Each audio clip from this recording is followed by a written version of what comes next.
Hi guys, welcome to How to Maximize. In this video, I will show you how to upload the TikTok from a PC. First, open the web browser.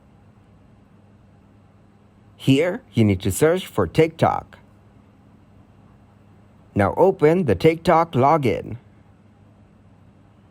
You can use any of these options to continue. I'm selecting Use QR Code to continue.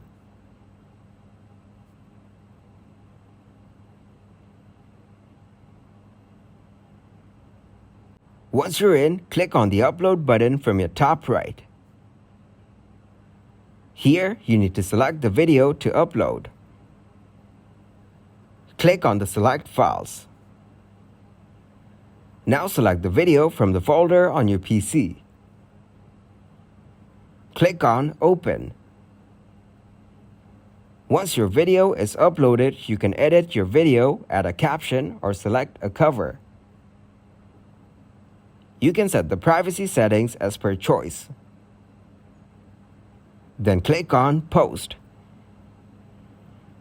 After a few seconds, your video will be uploaded on TikTok. Click on View Profile, then you'll find your video here. Thanks for watching, and please leave a like, subscribe, and share.